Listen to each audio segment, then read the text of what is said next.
Buddy, I want you to imagine that you're on trial. It's a capital case, life and death. And I want you to imagine that you come in front of the judge, and the judge says to you, "How do you plead?" And you say, "Well, Your Honor, I'll tell you the truth. Been very busy lately. I really haven't had time to work on it. But I've set an alarm, and in 10 days from now, I plan to work the whole thing out." What do you think would happen? Not too good. Yet, that seems to be what's happening during this time of Rosh Hashanah and Yom Kippur. Let me explain. If Rosh Hashanah is called the Day of Judgment, and Yom Kippur is called the Day of Atonement, where you fix yourself up and purify yourself, wouldn't it make more sense to have Yom Kippur before Rosh Hashanah? That would make sense, right? What I should do is I should be clean, pure, work it all out, have my act together, and then be judged. But what we're saying here is the opposite. We're saying that first you get judged, then 10 days later you get your act together. It's backwards. I want to try to explain why that is.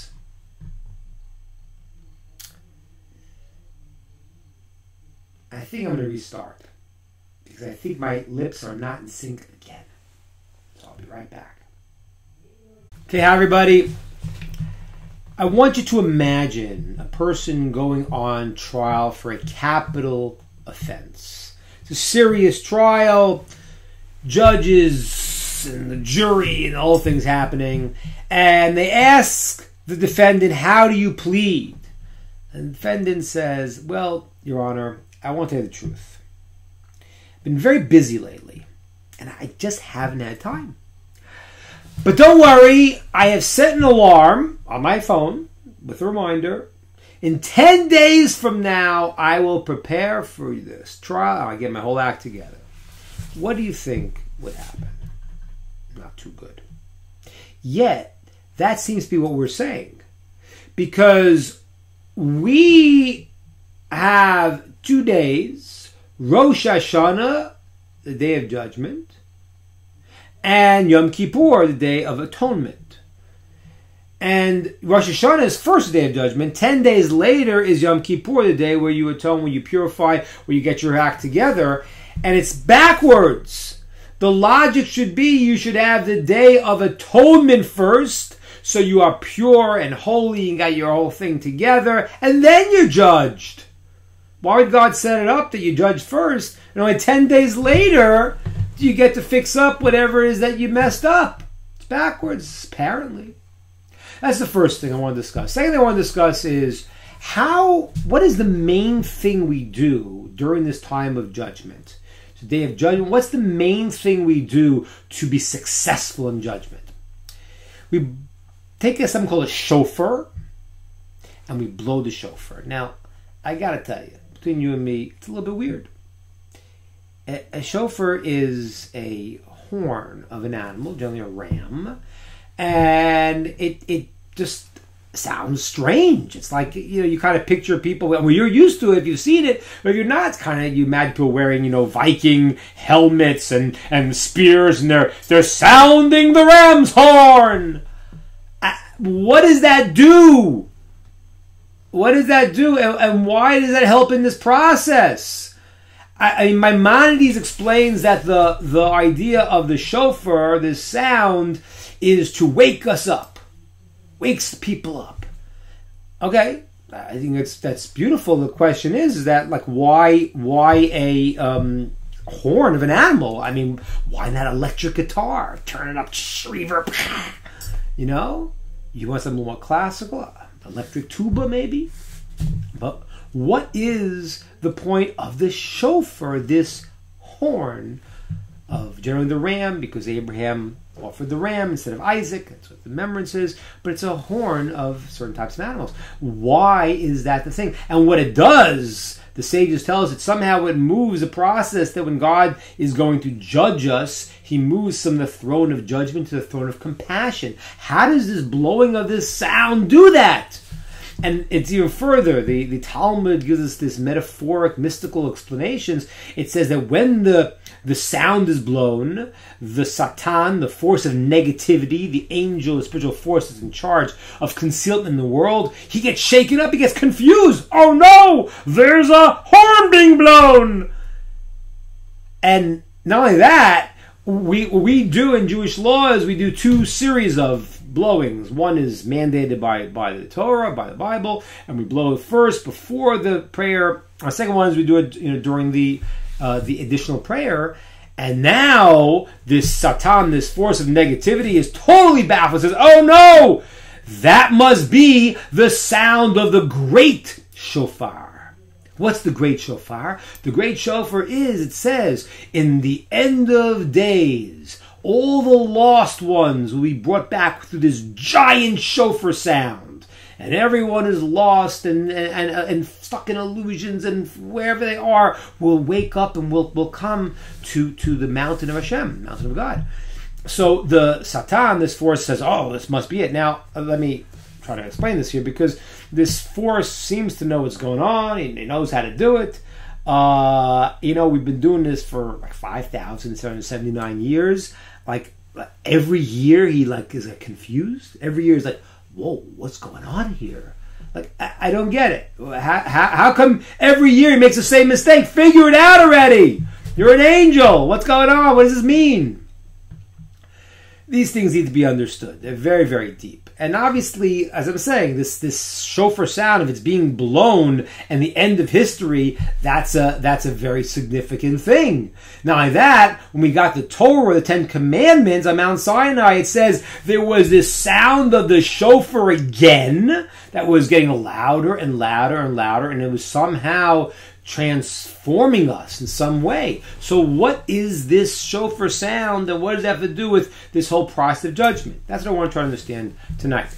So I want to first start by discussing, why is this day of Rosh Hashanah the day of judgment at all? It doesn't say it in the Bible. It says a day of blowing of the sounds of the shofar. Why is it a day of judgment at all? So you have to understand something here. The way time works. Time is not linear. Time is a circle. Okay? That is why when we talk about spiritual holidays, we're not referring to a commemoration of something. What we're saying is that in time you keep coming back to the same point and therefore experiencing the spiritual power that's built into that point on the circle. So for example, Passover comes along and you've had the winter and you're freezing and now you want to be free, and that's coincides with the power of freedom. You were slaves in Egypt, and now built into the time is the power of freedom. You clean the house, spring cleaning, it's a rejuvenation. It's built into the time itself. So what happened on Rosh Hashanah that we're revisiting every year? Well, let's understand. Even though I said time is a circle, it's not fully true, because the problem in a circle is you're stuck in a circle. Right?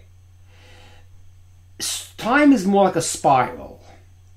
What happens is there is a circle, but what happens is every time you hit the beginning point, it moves forward, like a spiral. So time is in a cycle, but yet it's going someplace. Okay? So before Adam and Eve were created, there were 6 days of creation. That was like the circle. That was creating the factors in the world. Now, on Rosh Hashanah, Adam and Eve are created, and there is a purpose in this world. It's the beginning point. It's the purpose now where humankind is created to take everything in this world and to elevate it and to perfect himself and the world at the same time. Therefore being able to get the greatest connection to God and to perfect himself in the world. So what happens now is every year when you come back to that point, we need a reassessment. Management needs to look. We gave you these things throughout the year for a purpose, to make yourself better, to make the world better, to be able to earn your connection. How did you use those things? What do you need for the coming year? It's the time of reassessing what exactly you did with the purpose of your creation. That's happening every Rosh Hashanah. We're back to the beginning, and we need to know how you did and what you need for the coming year. And if you want to go more deeply, we'll understand that actually the first Rosh Hashanah was the first day of judgment. When Adam and Eve were created and they ate the tree of knowledge of good and evil, they were supposed to die. And they were judged, and the judgment was mitigated. They would not live forever, but they didn't die immediately. So it was the day of judgment. It's in the system. Now, to understand this more deeply, we have to go back to the Garden of Eden itself and understand what happened then. Humankind was supposed to live forever. And that is awesome. Like, how do you do that? Is it oat bran? Is it seaweed? What is your secret for living forever? We're trying to figure it out. Can't figure it out. But it's not hard to figure out. Because if you take an appliance and you put batteries in it, a battery-operated appliance, what's going to happen? It will go and be functional as long as the batteries have the energy in them, the power to propel this apparatus. When the batteries die, you're finished. What's a much better way to have an appliance function? Take a plug and plug it in. If it's connected to the source and the source is functioning and the connection is right, it will keep going. In the beginning of time, Adam and Eve would live forever because they were totally connected to their source. There was no separation between them. They were connected to the infinite source, and therefore they would have lived forever as an extension, so to speak, of godliness. Now, what happened? What happened is they're in the garden, and whatever this means on a mystical level, a serpent says, "Psst, hey, come here. I got something for you. It's awesome." What is it? If you eat this tree of knowledge of good and evil, you'll be like God. Oh, really? Wow. I want to do that. Now, what does that mean, you want to be like God? What it means is I don't want to be connected. I want to be my own separate power, my own separate God. At that point, what Adam and Eve did was they cut the connection. And that's why death came into the world. The Hebrew word for this purity of connection is called tam. Tamim Tiyeh Hashem. Be pure and connected to God. When you take the word tam, this purity of simple and wholesome connection, you flip the letters around, it spells the word met. Met means death. Because only when they were connected to the source would they live forever. Once they separated, when they become their own Godheads, then at that point, death was in the world. So what are we doing on Rosh Hashanah? We are fixing up that break. We are saying we don't want to be disconnected. We yearn to be connected back to the source. Ladies and gentlemen, that is what the chauffeur is. The sound of the chauffeur. A bizarre sound. The chauffeur is an atonal instrument. You don't have notes to play there. You don't see, for example, there's no rock and roll bands with a lead chauffeur player. You know, here he is, Eric Clapton on lead chauffeur. No, it doesn't happen. Why not? Because the chauffeur is just a primal scream. It is from the depths of the human being screaming out. No notes, no formation, just a cry, a scream. that I want to connect.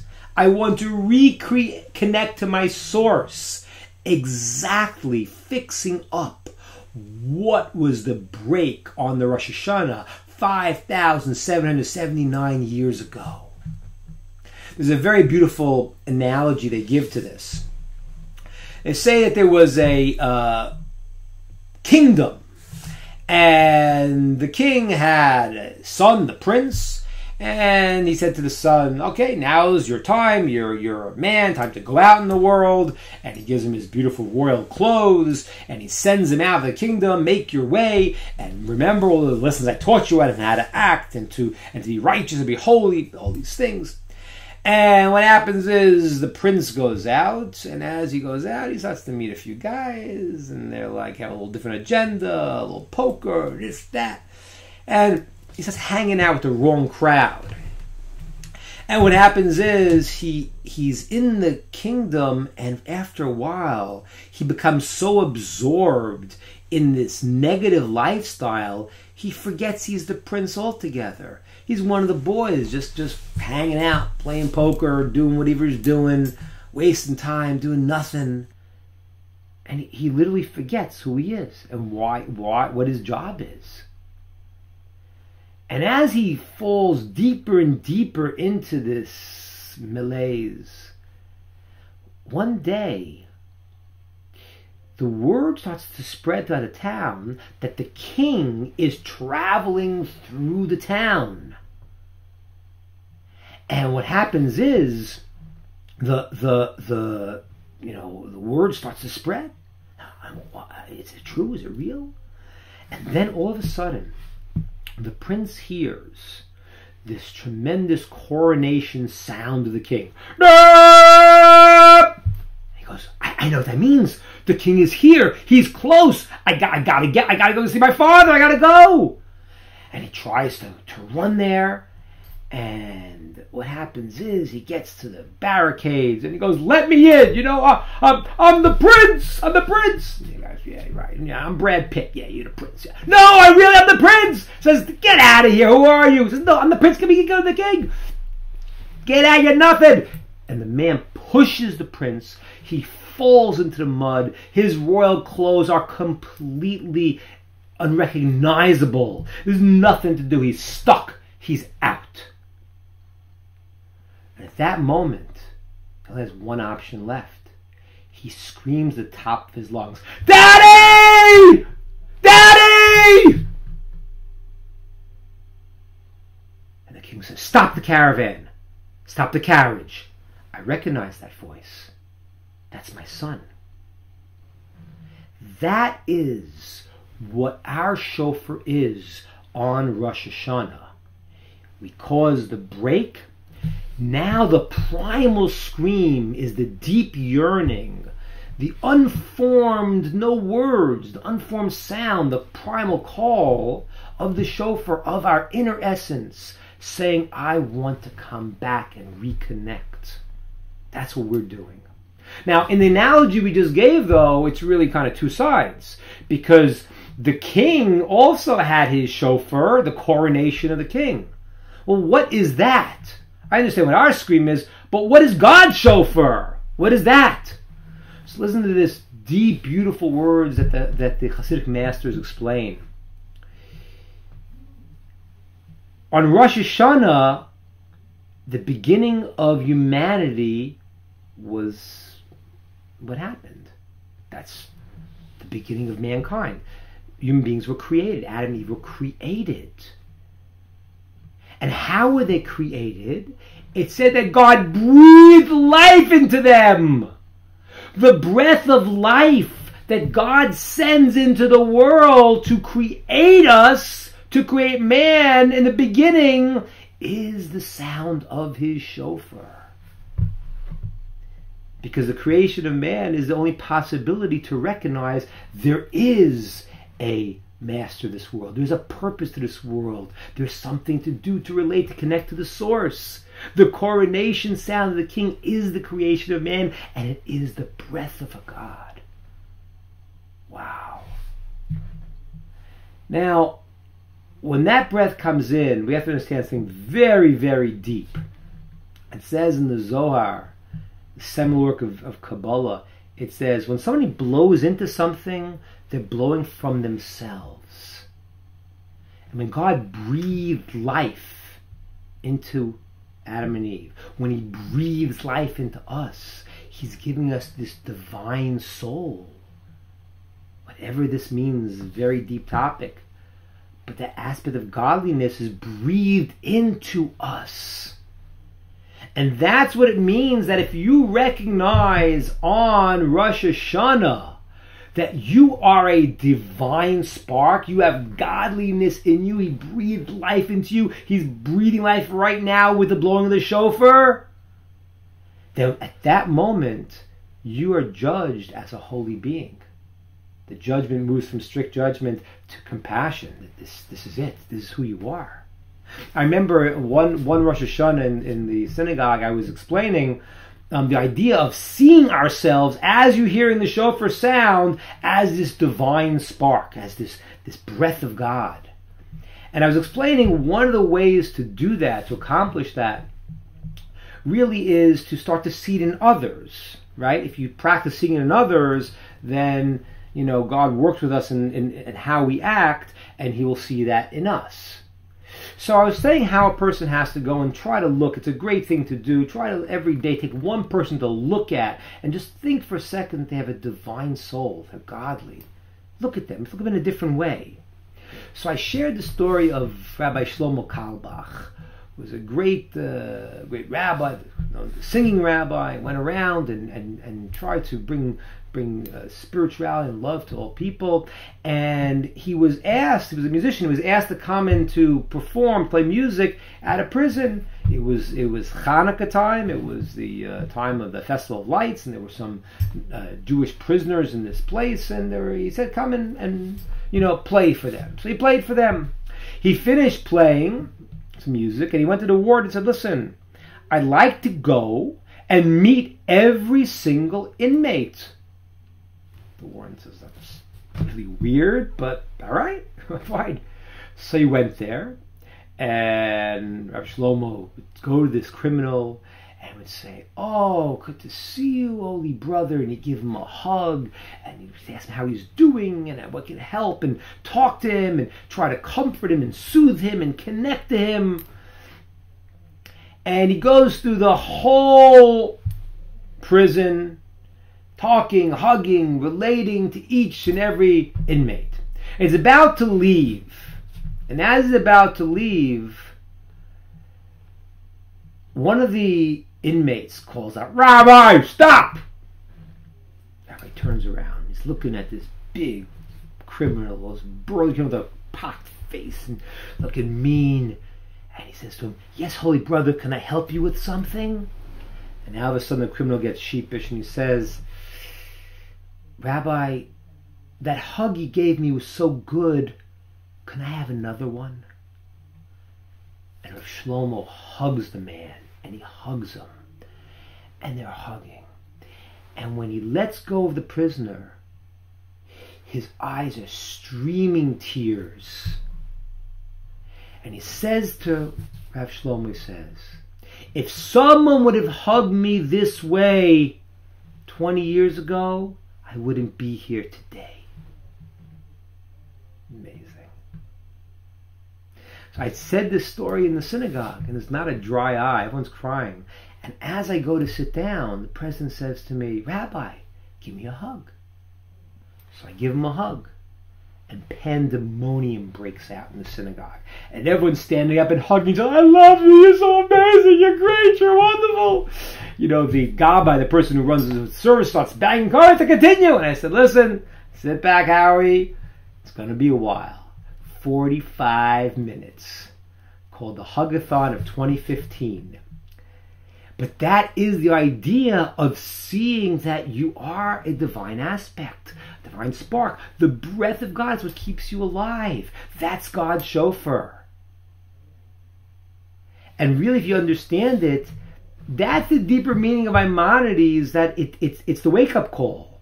That's a wake-up call. All of a sudden, you're looking, oh my gosh, I'm alive. Look, There's godliness in me, in everything. That is what it means that the Satan, the force of negativity, gets confused. That they doesn't know what's going on. It's at that moment you are receiving this connection to God Himself. You were sleeping the whole year, and now you're awake. The biggest job of this force of negativity is to put you to sleep, to make you not think what's going on in life. All of a sudden you understand it. You're awake, you're connected. That itself is the confusion. And why does he think that now it's going to be the ultimate chauffeur sound? Because it could be. That's what it is. When we got the Torah Mount Sinai, God's breath, his infusion of life came into the world. And it brought us the Torah. And every Rosh Hashanah, it's coming back. And it's breathing life into us. And eventually, it's going to come back so powerfully, that sound of the shofar will be so great, God's breath into this world of Himself will be so powerful, we'll never fall back asleep. That could really happen. It's going to happen. That is why Rosh Hashanah has to happen before Yom Kippur. Because on Rosh Hashanah, we're fixing up the original problem. What we're doing is we're saying, I am going to reconnect to the source. You want to build a building, you have to take away the bad stuff first and start building on top. This day is about that point of connection. The deepest part of me, the greatest yearning, is now connecting back to the source and God's breathing life. Well, every year on Rosh Hashanah, we understand, every year what happens is that last year God breathed life into you. 1 year's worth of life. And now you're coming back and you want a new breath of life. And you scream out, I want this connection. And the response is, here it is. That's the deepest part of you, being reconnected to life itself. Once you have that basis, now you can take 10 days and get ready and get your act together, figure out all the things you're doing. But the root of it has to happen on Rosh Hashanah. There's one of our holy books, the Song of Songs, Shir HaShirim, is a love song between God and the Jewish people. And there's always a debate there. What happens? The Jewish people say to God, bring us back to you. And God says, no, you come back to me. Well, who initiates? Who starts the process? On the first Rosh Hashanah in history, God started the process. He breathed life into us. Now, on these Rosh Hashanahs, we start the process. We go and we take the shofar and we first call out, we want to connect. And then the breath of life comes back into us. And if you think about it, when two people are blowing, are connecting one to the other, that's called a kiss. Rosh Hashanah is the kiss of life. It's the ability to return to the source through that breath, through the inner part of ourselves, and the breath of Hashem uniting us, connecting us for a year of life. And when you're connected to the source, you never die. Have a great Rosh Hashanah, everybody.